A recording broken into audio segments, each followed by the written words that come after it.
Hello student, आपका हमारे online platform पर स्वागत है।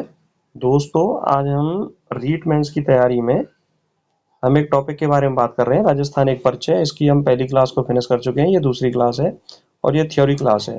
तो थ्योरी क्लास में हम थोड़ा आज हम पढ़ेंगे, फिर अगली क्लासेज में इसकी थ्योरी को हम कंप्लीट करेंगे। एक साथ हमने थ्योरी कंप्लीट नहीं की है, छोटे छोटे रूप में हमने डिवाइड करके सिलेबस को बांट के हम इस चैप्टर को फिनिश करेंगे। फिर इसके एमसीक्यू आएंगे और एमसीक्यू के माध्यम से हम प्रैक्टिस कराएंगे।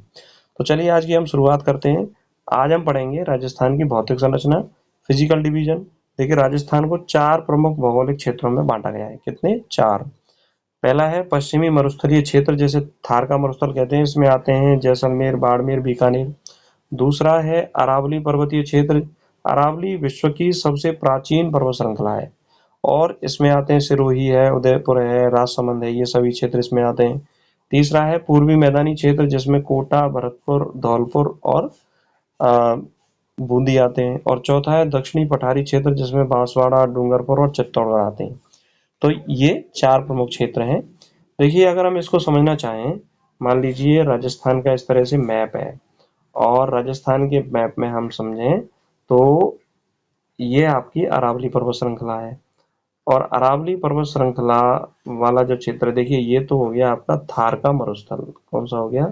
थार का मरुस्थल। थार मरुस्थल है। दूसरा ये वाला जो क्षेत्र है, यह है दूसरा क्षेत्र है अरावली क्षेत्र। दूसरा कौन सा है? अरावली क्षेत्र है।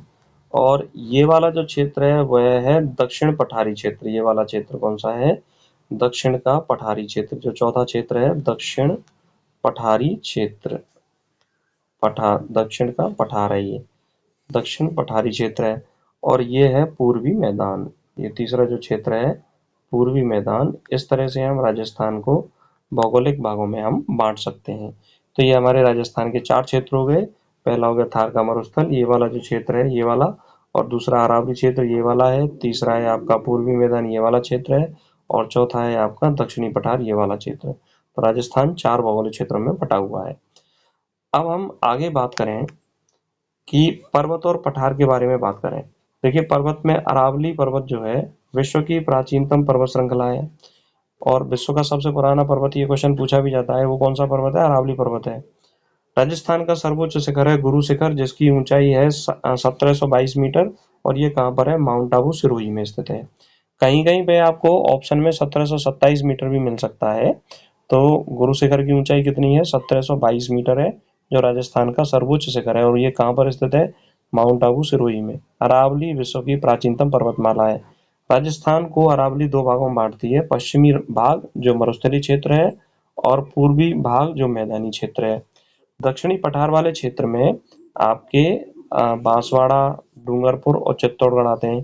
पूर्वी मैदानी क्षेत्र में आपके कोटा, भरतपुर और धौलपुर वाले जो जिले हैं ये आते हैं। तो इस तरह से हम समझ सकते हैं कि भाई राजस्थान को 2 भागों में कौन बांटता है? 2 भागों में बांटती है अरावली पर्वत श्रृंखला। कौन बांटती है? अरावली पर्वत श्रृंखला, जो पूर्वी मैदान और पश्चिमी मरुस्थल में बांटती है। दक्षिणी पठार में कौन कौन जिले आते हैं? बांसवाड़ा, डूंगरपुर, चित्तौड़गढ़ वाला क्षेत्र जो होता है। और पूर्वी मैदान में आते हैं कोटा, भरतपुर, धौलपुर, ये जो है पूर्वी मैदानी क्षेत्र में आते हैं। नेक्स्ट अब हम बात करें राजस्थान की झीलों के बारे में। तो देखिए, राजस्थान में खारे पानी की झील हैं सांबर, डीडवाना, कुचामन, फुलेरा। इसको हम खारे पानी की झील को याद करने का एक तरीका भी है, साडी का पल्लू। तो सा मतलब सांबर, डी मतलब डीडवाना, का मतलब कुचामन, पा मतलब पचपदरा और लू मतलब लूणकरणसर और फिर आगे आपका फुलेरा। तो इस तरह से ये खारी पानी की झीलें हैं। मीठे पानी की झील कौन कौन सी हैं? पिछोला झील, ये पिछोला नहीं है, पिछोला झील है।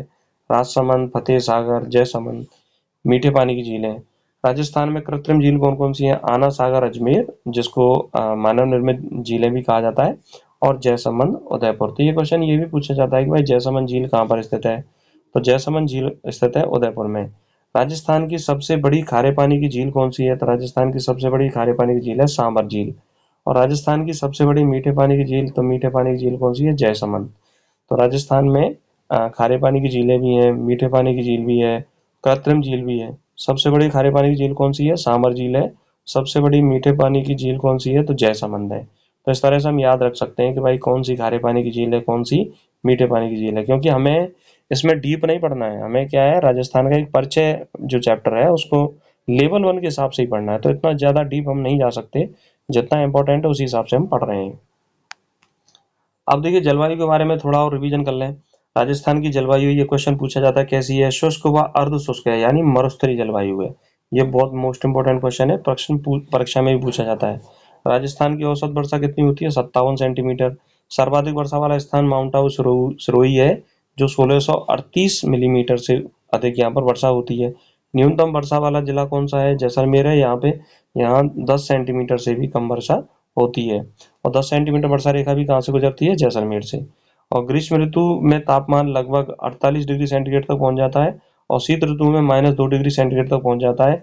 चित्तौड़गढ़ में, माउंट आबू में, चूरू में जो तापमान है वो कुछ वर्षों में पहले जो है वो और न्यूनतम देखा जाता है। तो इस तरह से राजस्थान की जलवायु को हम रिवाइज कर सकते हैं कि जलवायु कैसी है? शुष्क व अर्ध शुष्क है, अर्थात मरुस्थलीय जलवायु है। औसत वार्षिक वर्षा कितनी होती है? 57 सेंटीमीटर।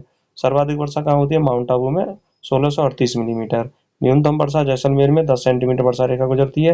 ग्रीष्म ऋतु में तापमान राजस्थान का कितना पहुंच जाता है? 48 डिग्री सेंटीग्रेड, और शीत ऋतु में -2 डिग्री सेंटीग्रेड तक तापमान पहुंच जाता है। अब हम बात करें वनस्पति एवं जीव जंतुओं के बारे में। राजस्थान में पाई जाने वाली प्रमुख वनस्पति कौन सी हैं? ये भी क्वेश्चन पूछा जाता है। तो राजस्थान में झाड़ीदार व कांटेदार झाड़ियां पाई जाती हैं। तो देखिए कांटेदार झाड़ियां राजस्थान में प्रमुख रूप से मिलती हैं। वन्य क्षेत्र क्या है राजस्थान का? लगभग 9.56% है। 33,600 वर्ग किलोमीटर क्षेत्र में क्या है? वन पाए जाते हैं। प्रमुख राष्ट्रीय उद्यान, 3 प्रमुख राष्ट्रीय उद्यान है राजस्थान में: रणथंभौर सवाई माधोपुर, सरिस्का अलवर और मुकुंदरा हिल्स कोटा। देखिए प्रमुख राष्ट्रीय उद्यान जो है वो 3 है। कौन कौन से? रणथंभौर सवाई माधोपुर और सरिस्का और मुकुंदरा हिल्स कोटा। तो ये प्रमुख राष्ट्रीय उद्यान है। अब इनमें देखिए अगर हम बात करें तो रणथंभौर नेशनल पार्क है, और सरिस्का जो है नेशनल पार्क है। इनके साथ केवला देव नेशनल पार्क भी आता है। तो अ, अब वर्तमान में जो नेशनल पार्क की संख्या है वो 5 हो गई है। कितनी हो गई है? 5। नेक्स्ट हम बात करें प्रमुख वन्यजीव अभ्यारण्य कौन कौन से हैं? केवलादेव घना जो विश्व धरोहर स्थल में शामिल है, कुंभलगढ़, माउंट आबू, टोडगढ़, रावली। राजस्थान का राज्य पशु कौन सा है? ऊंट व चिंकारा। राज्य पक्षी कौन सा है? घोड़ावन, जिसे ग्रेट इंडियन बस्टर्ड के नाम से जानते हैं। राज्य वृक्ष कौन सा है? खेजड़ी। और राज्य फूल कौन सा है? रोहिड़ा। तो राज्य पशु कौन सा है? ऊंट व चिंकारा। और राज्य पक्षी कौन है? घोड़ावन, ग्रेट इंडियन बस्टर्ड, जिसे हम सोन चिड़िया भी कहते हैं। और राज्य वृक्ष कौन सा है? खीजड़ी है। और राज्य फूल कौन सा है? रोहिड़ा है। तो ये प्रमुख मतलब हमारे राज्य पशु, राज्य पक्षी, राज्य वृक्ष और राज्य फूल हैं। अब हम बात करते हैं वन्य जीव अभ्यारण्य और राष्ट्रीय उद्यान के बारे में। तो राष्ट्रीय उद्यान कौन कौन से हैं? Ranthambore Sawai Madhopur, Sariska Alwar, desert national park Jaisalmer, और आपके राष्ट्रीय उद्यान केवलादेव भी नेशनल पार्क के अंतर्गत आता है, और मुकुंदरा हिल्स भी नेशनल पार्क के अंतर्गत आता है। बाघ परियोजना कौन कौन सी हैं? रणथंभौर है, सरिस्का है, मुकुंदरा हिल्स है, और रामगढ़ बिजधारी अभ्यारण्य जो है वो टाइगर प्रोजेक्ट के अंतर्गत आता है। विश्व धरोहर केवलादेव नेशनल पार्क भरतपुर में स्थित है, जिसे विश्व धरोहर में शामिल किया गया है। और अन्य अभ्यारण्य जैसे सीता माता है, ताल छापर है, कुंभलगढ़ है, माउंट आबू है, जसवंतगढ़ है, ये सब वन्य जीव अभ्यारण्य के अंतर्गत आते हैं। अब देखिए राजस्थान की अर्थव्यवस्था के बारे में बात करें। देखिए सिंपल सा क्वेश्चन है कि राजस्थान की अर्थव्यवस्था कैसी है। राजस्थान की अर्थव्यवस्था कृषि, खनिज और पर्यटन आधारित है। डायरेक्ट क्वेश्चन आंसर किया जाएगा इसका। राजस्थान की अर्थव्यवस्था कृषि, खनिज और पर्यटन आधारित है। प्रमुख फसलें कौन कौन सी है राजस्थान की? गेहूं, बाजरा, जौ, चना, कपास और सरसों। खनिज संपदा के बारे में बात करें तो संगमरमर, जिप्सम, चूना पत्थर, तांबा, जस्ता, पेट्रोलियम, बाड़मेर, ये राजस्थान के प्रमुख खनिज संपदा हैं। राजस्थान भारत में किस चीज में नंबर 1 है? जिप्सम, जस्ता, संगमरमर में नंबर 1 है, सबसे बड़ा उत्पादक है। और पेट्रोलियम का प्रमुख उत्पादक है मंगला, बाड़मेर जो क्षेत्र है वहां से पेट्रोलियम जो है वो निकलता है। तो मंगला क्या है? मंगला पेट्रोलियम कुएं का नाम है, बाड़मेर में स्थित है, यहाँ से पेट्रोलियम पदार्थ उत्पाद जो है निकलता है। तो अर्थव्यवस्था कैसी राजस्थान की? कृषि, खनिज, पर्यटन आधारित है। प्रमुख फसलें कौन कौन सी हैं? गेहूं, बाजरा, जौ, चना, कपास, सरसों। और खनिज संपदा कौन कौन सी है राजस्थान में? संगमरमर, जिप्सम, चूना पत्थर, तांबा, जस्ता, पेट्रोलियम पदार्थ हैं खनिज संपदा के अंतर्गत। और राजस्थान भारत में जिप्सम, जस्ता, संगमरमर का सबसे बड़ा उत्पादक है, और पेट्रोलियम का प्रमुख उत्पादक है मंगला बाड़मेर क्षेत्र। तो आज हम यहीं तक पढ़ेंगे, और इसके बाद फिर अगली क्लास में हम आगे वाले चैप्टर को फिनिश करेंगे और मतलब इसी तरह से आपकी जो क्लासेज है वो चैप्टर को फिनिश करते हुए आगे बढ़ेंगे। और छोटे छोटे टुकड़ों में हमने आज पढ़ा कि इससे पहले क्लास हम ले चुके हैं तो उस क्लास को जरूर देखिए, फिर इसके आगे ये वाली क्लास समझ में आएगी और उसके बाद फिर वो आने वाली जो है वो वाली क्लास भी आपको समझ में आ जाएगी। तो इस तरह से आपका पूरा चैप्टर हो जाएगा, फिर एमसीक्यू के माध्यम से हम प्रैक्टिस कर लेंगे।